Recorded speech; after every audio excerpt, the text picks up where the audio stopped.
Ya baik, pemirsa Gamalangan TV kembali lagi di dialog spesial di segmen terakhir masih bertemakan baca peluang usaha cara cerdas UMKM di bulan Ramadan, dan masih bersama saya di malam ini ada Bung Burhanuddin Rope dan juga Bung Givari Bopeng ya.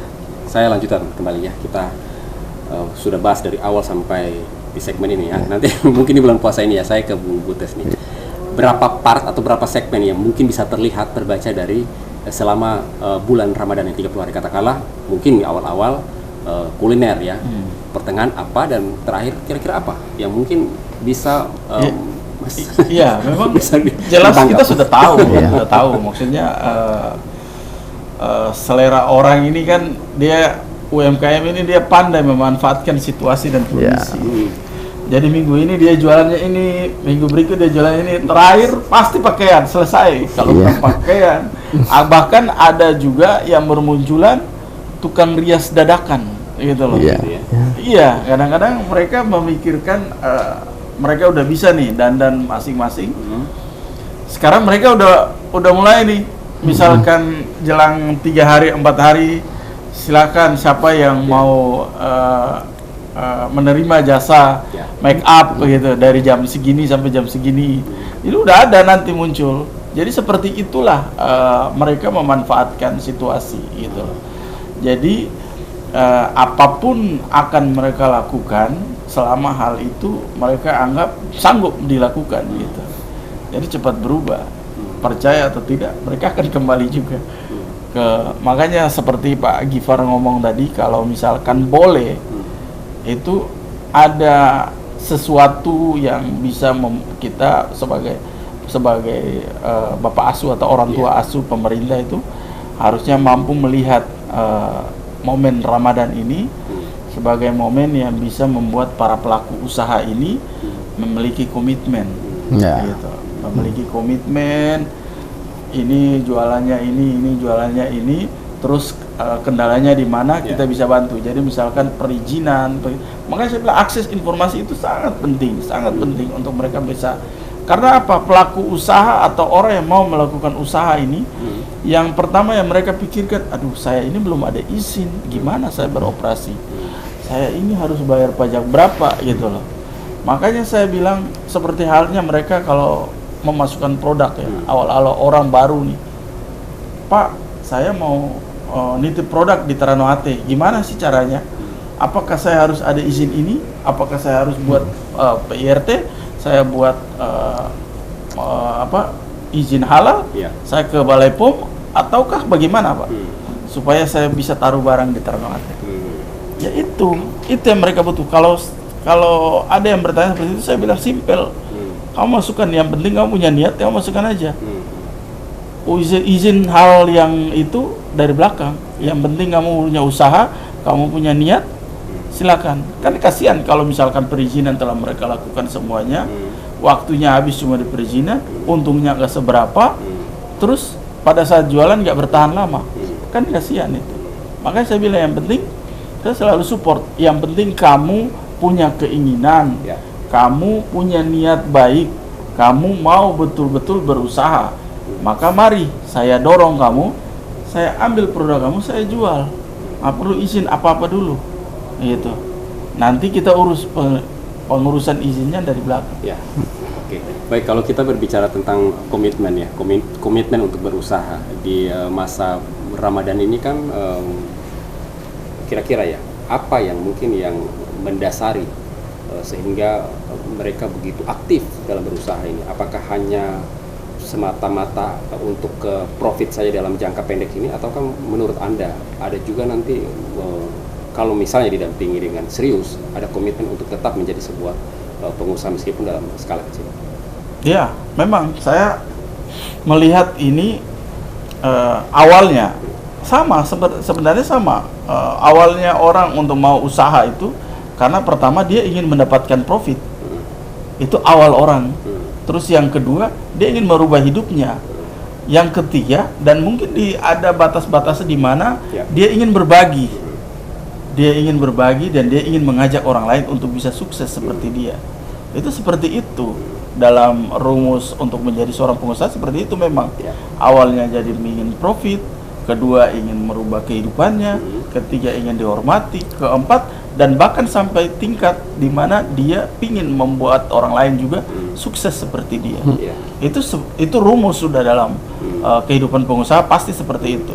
Dan saya berharap kepada teman-teman UMKM, hal ini juga akan mereka terapkan juga dalam kehidupan mereka. Ya, kesempatan Ramadan ini ya kesempatan belajar, Ramadan ini belajar untuk mencoba menjadi kaya, belajar untuk mencoba membantu orang. Mudah-mudahan di kesempatan ini mereka bisa berusaha. Oke, baik, saya ke Bung Gifari. Nah, ini kalau berbicara tentang pengusaha ya, ini kan ada juga mungkin yang bersifat bela-belan, artinya umur muda itu belum dikatakan oleh sebagai pengusaha ya. Pengusaha itu harus memiliki usaha aktif dan sebagainya. Nah, bagaimana mungkin Anda ya juga pernah di HIPMI juga kan coba menangkis pernyataan-pernyataan seperti ini. Orang muda meskipun masih sekolah itu boleh menjadi pengusaha. Jadi gini, kita harus bisa mengklasifikasi ya, seorang pengusaha itu, ada pengusaha itu yang benar-benar dia mendirikan perusahaannya sendiri, ada perusahaan yang dia melanjutkan secara turun-menurun gitu. Nah, itu kita harus membagi klasifikasi itu. Terus kalau kita dibilang pengusaha yang pemula, sekarang saya lihat bahwa rata-rata yang berkecimpung di dunia usaha itu rata-rata yang di bawah umur 40-an. Yang bergerak di dunia usaha karena memiliki spirit yang luar biasa. Yang kedua, yang umur di bawah 40-an ini yang mampu berkompetisi secara digitalisasi. Karena sekarang ini mulai pembayaran, mulai kita membeli barang, terus yang kedua mulai kita berkomunikasi ini via digital. Kalau dulu itu berdagang kan orang datang, ini berapa, sekarang enggak. Kadang ownernya itu aja di belakang layar, baru secara digital beli ini pun semua. Nah, itu yang mampu mengikuti kondisi di era sekarang ini adalah rata-rata di umur 40-an. Maka dari itu saya harus sampaikan bahwa memang kita di saat-saat muda ini yang betul-betul memiliki kemampuan untuk bisa mengikuti zaman yang sekarang, sehingga pengusaha-pengusaha muda bermunculan ini berjamuran luar biasa. Bahkan kita kaget bahwa ini yang punya perusahaan siapa gitu, tiba-tiba yang keluar masih muda, kadang baru lulus sekolah, kadang masih sementara. Di Jawa pun di luar Maluku Utara ya, kadang sementara baru lulus sekolah pun sudah, baru lulus SMA pun sekarang udah memiliki perusahaan besar. Ada yang masih sekolah pun sudah punya perusahaan besar karena berbagai cara untuk mendatangkan duit, untuk menghasilkan duit dengan usaha yang berbeda-beda, dengan bidang yang berbeda-beda pula gitu. Iya, baik. Jadi memang tidak terbatas ya komitmen ya, bukan terbatas seperti itu ya. Baik, luar biasa.